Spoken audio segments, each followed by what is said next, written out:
नमस्कार दोस्तों, स्वागत है आपका अपने YouTube चैनल एकम एजुटेक में। आज की वीडियो में दोस्तों हम कैशलेस मेडिकल फैसिलिटी की बात करने वाले हैं जो हरियाणा सरकार अपने कर्मचारियों के लिए देती है। तो कैशलेस मेडिकल कार्ड जो है वो बहुत ज़रूरी होता है बनवाना कैशलेस मेडिकल फैसिलिटी को लेने के लिए। तो उस हिसाब से सबसे पहले हम कैशलेस मेडिकल फैसिलिटी के बारे में जान लेते हैं। उसके बारे में बात करेंगे कि कैसे हम कैशलेस मेडिकल कार्ड बनवा सकते हैं या फिर उसका मतलब क्या होता है। तो सबसे पहले हम कैशलेस मेडिकल फैसिलिटी की बात करेंगे। ये फैसिलिटी दोस्तों हरियाणा गवर्नमेंट के जो रेगुलर कर्मचारी हैं ये उनके लिए हैं। कोई भी कॉन्ट्रेक्चुअल कर्मचारी एडोक बेसिस पे इस फैसिलिटी का लाभ नहीं ले सकता। ठीक है, ये सिर्फ रेगुलर कर्मचारियों के लिए फैसिलिटी है और इसमें आपको कोई भी पैसा हॉस्पिटल में खर्च करने की यहाँ पर ज़रूरत नहीं होती। ठीक है, मेनली इसमें सिर्फ 7 बीमारियाँ हैं। 7 बीमारियाँ जो मैं आपको ये दिखा रहा हूँ, जैसे कि कार्डियक एमरजेंसी, हार्ट अटैक से रिलेटेड जो समस्याएं हैं, एक्सीडेंट हो जाना, कैंसर की तीसरी या चौथी स्टेज हो, ठीक है, ये भी इमरजेंसी होती है। चौथी जो कोमा होती है, कोमा की जो कंडीशन होती है वो भी इमरजेंसी है। ब्रेन हैमरेज हो सकता है। ठीक है, इलेक्ट्रोक्यूजन यानी करंट वगैरह लगने से जैसे कुछ प्रॉब्लम एकदम से इमरजेंसी हो जाती है। और सातवीं जो अभी सरकार ने कोरोना काल में इंक्लूड की है, कोविड-19। ठीक है, ये सातों जो दिक्कतें हैं, परेशानी जो हैं, बीमारियां जो हैं, वो इस कैशलेस मेडिकल फैसिलिटी के अंदर आएंगी। मतलब इनमें से किसी कर्मचारी को, उनके डिपेंडेंट को या पेंशनर को कोई भी प्रॉब्लम हो वो डायरेक्टली हॉस्पिटल में बिना पैसे खर्चे अपना इलाज करवा सकता है। ठीक है, लेकिन बहुत से कर्मचारियों का ये क्वेश्चन रहता है कि कैशलेस मेडिकल फैसिलिटी लेने के लिए दोस्तों कैशलेस मेडिकल कार्ड कैसे बनेगा। तो उसके बारे में आज इस वीडियो में बात करने वाले हैं कि आखिर इस कार्ड का मतलब क्या है और ये कैसे बन सकता है। ये मैंने दोस्तों जो पॉलिसी 2017 में कैशलेस मेडिकल फैसिलिटी की आई, जो हरियाणा सरकार ने जारी की थी, उसकी कटिंग यहाँ पर मैं आपके सामने दिखा रहा हूँ। इसमें जो गवर्नमेंट कहती है कि कैशलेस मेडिकल कार्ड क्या है क्या नहीं है उसके बारे में बात करेंगे। यहाँ पर हम पढ़ सकते हैं कि सभी जो गवर्नमेंट के डिपार्टमेंट हैं उनको वैलिड आइडेंटिटी कार्ड जो है सभी अपने रेगुलर कर्मचारियों को, पेंशनर को ये जारी करना है ताकि वो कैशलेस मेडिकल सर्विस ले सकें।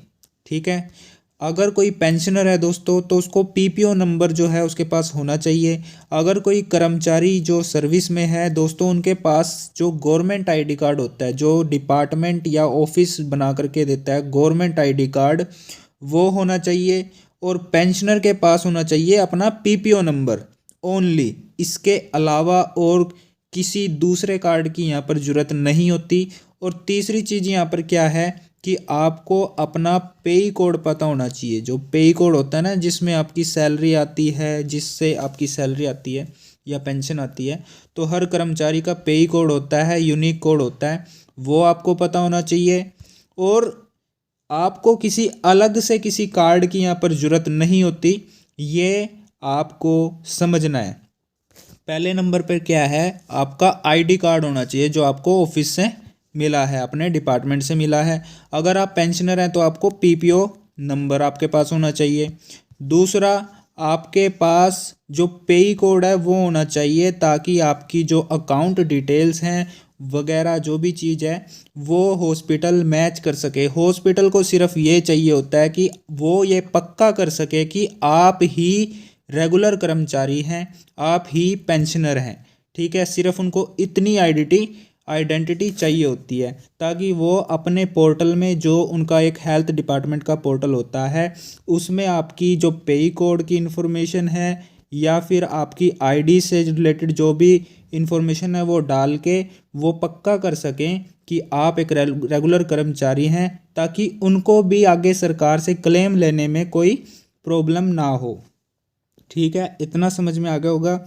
इसके बारे में हम ये बात कर लेते हैं कि अगर आप जैसे किसी भी हॉस्पिटल में जाते हैं तो ये हॉस्पिटल की भी जिम्मेदारी है कि वो आपको ये बताए कि आपको वैलिड आईडी कार्ड आपका है और पीपीओ नंबर है, तो वो ही आपसे मांगेंगे, जैसे कि वो कैशलेस मेडिकल फैसिलिटी देंगे आपको उसके बाद। ठीक है, इसके बाद जो हॉस्पिटल्स होते हैं जहां आप कैशलेस मेडिकल फैसिलिटी लेने के लिए जाएंगे, तो उनकी ये भी जिम्मेदारी रहेगी कि वो आपको बताएं कि क्या आपकी बीमारी कैशलेस मेडिकल में आएगी या नहीं आएगी। ठीक है ना। 7 बीमारियां जो आएंगी मैंने बता दी आपको। अगर वही बीमारी किसी को होती है, किसी कर्मचारी को, पेंशनर को, दोस्तों वो कैशलेस मेडिकल फैसिलिटी में आएगी। और ये जिम्मेदारी जो हेल्थ इंस्टीट्यूशन है या हॉस्पिटल है उनकी भी जिम्मेदारी है, वो कर्मचारी को ढंग से बताए कि आपकी ये कैशलेस में आएगी या नहीं आएगी। ठीक है दोस्तों, अब बात कर लेते हैं इसी पॉलिसी के पॉइंट नंबर 3 की, जो है एडिशनल इंस्ट्रक्शन है प्राइवेट इम्पैनल्ड हॉस्पिटल के लिए, जो जानना आपके लिए बेहद ज़रूरी है। यहाँ पर अगर कोई भी कर्मचारी या पेंशनर अपनी कैशलेस मेडिकल फैसिलिटी लेना चाह रहा हो, तो इसके बारे में हम बात कर लेते हैं कि अगर किसी प्राइवेट मेडिकल कॉलेज में या हॉस्पिटल में दोस्तों अगर आपको 100% कैशलेस मेडिकल फैसिलिटी चाहिए, तो आपका जो ट्रीटमेंट है वो पैकेज में होना चाहिए। पैकेज में एक वीडियो मैं ऑलरेडी ला चुका हूँ जिसमें मैंने पैकेज के बारे में आपको अच्छी तरह से बताया है, उनके रेट क्या क्या हैं वो चीज़ें बताई हैं, और क्या क्या ट्रीटमेंट उनमें होता है वो सब कुछ बताया है। अगर नहीं देखी तो ज़रूर देखना। ठीक है, पैकेज रेट का मतलब है कि कोई भी ट्रीटमेंट दोस्तों आपने करवाना है तो उसका गवर्नमेंट ने एक निश्चित अमाउंट जो है तय कर दिया कि इतने हज़ार का ये ट्रीटमेंट होगा, इसमें सारी चीज़ इंक्लूड होगी। आपको जाना है, वो ट्रीटमेंट लेना है, चाहे वो 1-2 दिन का है या 10 दिन का है, वो पैकेज पूरा का पूरा उस अमाउंट में होता है। ठीक है, उससे अलग आपको कुछ देने की ज़रूरत नहीं होती। तो अगर आपका वो पैकेज रेट है तब तो आपका 100% कैशलेस होगा। ठीक है, 100% कैशलेस का मतलब आपको कोई पैसा नहीं देना।